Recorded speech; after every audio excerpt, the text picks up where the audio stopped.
Okay, let's dig into this. Picture a country, right? For centuries, everyone looked to it as this like gold standard for openness, a real pioneer. Absolutely. We're talking the Netherlands. Legalized same-sex marriage, soft drugs, euthanasia, way before most others even thought about it. Trailblazers in many ways. Exactly. Now, fast forward to November 2023. Geert Wilders' party wins the most votes, and he's saying things like, woke is over, and multiculturalism and mass immigration has proven to be a total failure, Yeah. even talking about closing mosques, banning the Quran. So the big question is, how did the Netherlands, the land of tolerance, get here? Well, that's the really fascinating part and the kind of the core of our deep dive today. This Ah, wasn't some overnight flip. great. It's really the result of this slow, quiet fracturing over decades. A society that was, paradoxically, so open and kind of lost the plot on what actually held it together. Huh. So we're going to explore how a nation literally built on tolerance reached a point where, well, a big chunk of the population wants to pull back on that very idea. So our mission today for you listening is to trace this really complex story. We'll look at the history of Dutch tolerance, where it came from, then the policies, maybe the well-intentioned ones that kind of backfired, and the big societal shifts that led us to, well, where things are now. Exactly. We'll follow how this sort of invisible contract of shared values just broke down Mm. and what that means when a society is struggling with its own identity. Okay, so to get the present, we've got to go back, way back. Always helps. For centuries, the Netherlands was genuinely this beacon. Think 17th century, other places in Europe, burning heretics, kicking out And Protestants. Spain, rough times. But in the Netherlands, Catholics, Protestants living pretty peacefully side by side mostly. Amsterdam became this magnet for anyone persecuted, a hub for free thought, printing, global trade. That's right. And connecting that to the bigger picture, this tolerance wasn't just, a nice idea they had. It was really pragmatic. Necessary, even. The Dutch figured out early on, if you want to be a global trading power, you can't be kicking people out just because they're different. Makes sense. You actually need them. So this kind of double pressure, managing religious differences inside the country and needing the outside world for trade, that's what really forged this reputation for tolerance. Okay, but you mentioned a condition, an unspoken rule. Yeah, and this is crucial. This tolerance, it operated within a framework. All these different groups, religious minorities, foreign merchants, they basically agreed to live within a common Dutch cultural context. So you could keep your own customs, but But you operate within these shared norms rooted way back in Calvinism. Hard work, being sensible with money, discipline. It was like an invisible contract. an invisible contract. I like that. Yeah, unspoken, but everyone kind of got it. It allowed for diversity, but kept things unified. So the message was sort of, come as you are, bring your background, but hey, we all agree on these basic ways of living together. Pretty much. And this balance, this delicate thing, it worked for ages. Fueled their success, made them super progressive by the mid-20th century. Drugs, LGBTQ plus rights, all that. Which makes you wonder, what could possibly start to unravel something that seemed so strong, so successful? Well, ironically, it started during a boom time, the 1960s. Dutch economy's flying, unemployment's almost zero, Good problem to have, usually. usually. But they desperately needed workers for the tough, low-paid jobs nobody else wanted. So they made deals, mainly with Turkey and Morocco. Right, the gastarbeiters, the Keth workers. Exactly. Between 65 and 75, over 110,000 came. The idea, the official line, was they'd work for a bit, then go home. But that's not what happened, is it? Nope. That expectation just didn't match reality. Most stayed, especially those from Turkey and Morocco. Then came family reunification. So the numbers grew quickly. Yeah, by 1980, you had over 200,000 non-European immigrants, mostly clustered in the big cities. Which brings us to a really critical question. Once it was clear they were staying, what did the government actually do to integrate them? Okay, yeah. What was the plan? Shockingly little. And this is where that old invisible contract really starts to fall apart. There were basically no requirements to learn Dutch. No real push for citizenship or shared values. Seriously, no language requirement. Not really, not in any systematic way. In fact, in the name of tolerance, the government actively encouraged communities to keep their own cultures, religions, languages. They even funded Arabic and Turkish classes in public schools. Wow. They called it passive multiculturalism.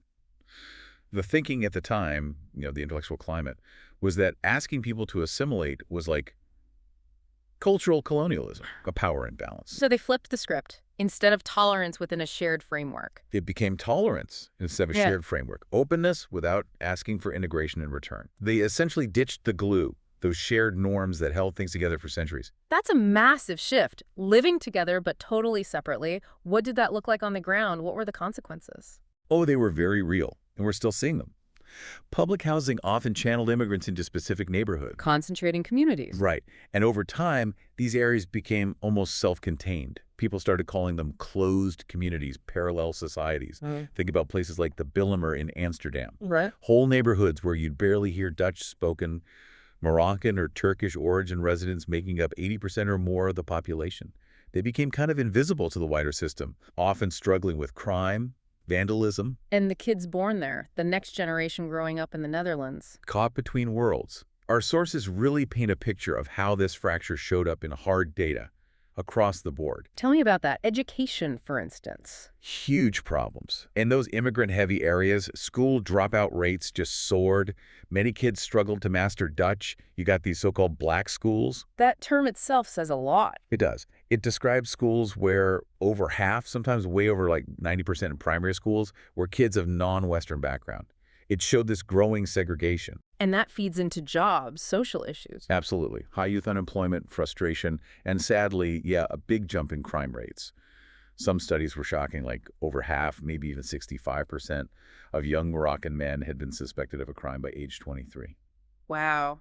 So beyond the economic and social stuff, what about the cultural clash? These parallel societies bumping up against those traditionally liberal Dutch values. Yeah, the differences weren't just superficial, like food or language. It went deeper, to core worldviews. How so? You saw neighborhoods changing physically, mosques replacing churches, shops catering to specific religious needs, but also, community customs diverging sharply from the mainstream secular Dutch way of life. And values. There was a big study, 2014, Berlin Social Science Center. It really highlighted these contrasting views. Yeah. Significant numbers of Muslims surveyed across Western Europe, including the Netherlands, felt religious law should trump state law. Many expressed discomfort with or distrust towards gay people, Jewish people. These weren't small differences. They were fundamental, often incompatible values rubbing up against each other in the same space. And these weren't just abstract ideas, right? They played out in daily life. Definitely. Things like demands for gender-segregated swimming pools, pressure on girls about veiling, challenges to teachers in schools. In some areas, religious codes became almost like parallel laws, competing with the state. The whole idea that integration would just happen. Yeah. It seems tragically off the mark. And the economic side. You mentioned the welfare state pressure. Yeah, that's a huge piece. Unemployment among Dutch citizens of Moroccan or Turkish origin is still more than double the rate for native Dutch. Double. Wow. And over 40% of Moroccan households rely, at least partly, on state aid. That puts enormous strain on the system. Warnings started coming out that the Dutch social model just couldn't sustain itself long-term in some places. Because a welfare state needs. It needs most people paying in, right? Yeah. If a large group isn't integrating into the job market, but depends heavily on benefits funded by others, the math just doesn't work forever. It's just staggering that all these cracks were appearing, getting wider, and seemingly ignored for decades. How could that happen? Was everyone just looking the other way? It wasn't just looking away. It was almost like an active decision, a consensus among the elites to avoid the conversation. Really? Avoided? Yeah. Multiculturalism had become this sort of moral absolute. Questioning it, pointing out problems, got you labeled intolerant, racist even. So criticism was shut down. Pretty effectively. The media mostly played along, focusing on positive stories, difficult data school dropouts, crime stats in certain areas. It got buried in footnotes if it got mentioned at all. What about academics or officials? If they spoke out, they risked their careers. Discredited, sidelined, and ordinary citizens worried about their neighborhoods. They were often dismissed as, reactionary or xenophobic. Creating this huge gap between people's lived reality and the official story. Exactly. A massive gap between what you saw with your own eyes and what you're allowed to say out loud. But silence doesn't make problems disappear. No, it often makes them fester, and then sometimes explode. That turning point really came in 2002. Pim Fortuyn. Right, the politician. Yeah, openly gay sociologist turned politician. He completely broke the mold. Said the issue wasn't immigration itself, but the failure to integrate and the refusal to even talk about it. He pointed fingers at political Islam too, right? explicitly warned that liberal Dutch values were threatened by it. Then, tragically, 9 days before the election, murdered. By an activist? The first political assassination there in centuries? Over 3 centuries. It sent shockwaves. It showed silence hadn't brought peace. It had maybe allowed resentment to boil over into violence. And then just 2 years later, another huge shock. 2004. Theo van Gogh, filmmaker, columnist, murdered on the street in Amsterdam. By a Dutch Islamist. Of Moroccan origin, yeah. After Van Gogh made a film criticizing how women are treated in some Islamic contexts, these 2 killings, Fortuyn and Van Gogh, they instilled this deep fear. The fear of extremism, obviously, but also... Also fear just speaking out, debating, disagreeing.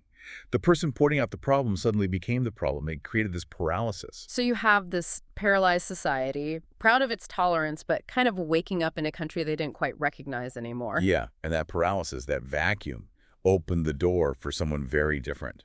Someone who didn't do nuance. Geert Wilders. Geert Wilders. He'd been frustrated with the political correctness for years. Yeah. Left his old party, founded the Party for Freedom, PVV, in 2006. And his message was blunt. Extremely blunt. From day one, Islam was the core issue. Its incompatibility, as he saw it, with Dutch values. He said things like, our culture is better than the retarded Islamic culture. Just brutal language. Calling Islam a totalitarian ideology, not just a religion. Exactly. He wasn't just critiquing multiculturalism. He was attacking Islam itself, calling for closing borders to Muslim immigrants, banning the Quran, saying it was incompatible with democracy. And people responded to that. They did. That raw, aggressive style resonated because he was saying out loud what a lot of people were feeling or thinking, but nobody else in politics dared to say. He tapped into that frustration with the silence. Absolutely. His party won 9 seats straight away in 2006, then jumped to 24 in 2010, becoming the 3rd biggest party. For many voters fed up with the establishment ignoring the issues, he was the only one, maybe, not pretending everything was fine. And his influence just kept growing, didn't it? Even with attempts to sideline him. Yeah, it's almost like the more they tried to shut him down in court cases for hate speech, excluding him from coalition talks, the assassination attempts that put him under 2047 police protection, the more central his arguments became. The debate shifted. Completely. Public opinion polls show it clearly. That 2024 report, Immigration and Integration, the #1 issue for 37% of Dutch people. Another study, 45% thinking Islam and Western values just don't mix. And Wilders capitalized on that. He harnessed it, rode that wave right up to becoming the biggest party in the 2023 elections. And even recently, June 2025, look, he pulls out of the coalition over immigration policy, the government collapses. It just shows this issue is front and center and totally unresolved. So, pulling it all together, what's the takeaway here? The rise of Wilders, this ongoing instability. Yeah. It wasn't just a random storm. Not at all. It was the direct result, you could argue, of decades of choosing silence, of kicking the can down the road on fundamental conflicts. So the question for the Netherlands now isn't just about being more open or more strict. No, it's deeper than that. It forces us, and maybe all open societies, to ask a really tough question. Can a society actually hold together without some kind of common identity, without a shared language, history, a vision for the future? Because the Netherlands used to be the exception, right? Diverse but cohesive. For centuries, it was this amazing exception. Managed diversity without losing that cohesion. A fragile balance, but it worked. Today, that balance seems broken. Tolerance might still exist in pockets, but the overall cohesion, that feeling of being one we, is eroded significantly. You have these separate communities, separate values, separate rules almost, fewer bridges connecting them. So the real challenge now for the Netherlands, maybe for others too, is can you actually rebuild that shared common ground, that sense of belonging that goes beyond the differences? Exactly, because an open society, it seems, needs something that everyone shares, something that makes it a collective we. When that word we starts to lose its meaning. Then a society isn't really one society anymore, is it? It becomes just a space, people living side by side maybe, but not truly feeling part of the same thing. What happens next in the Netherlands? It'll be telling. Will it show that historical exception was always fragile? Just a balance that couldn't last? That's the multi-billion-dollar question, isn't it? Whether that fragile balance can ever be put back together.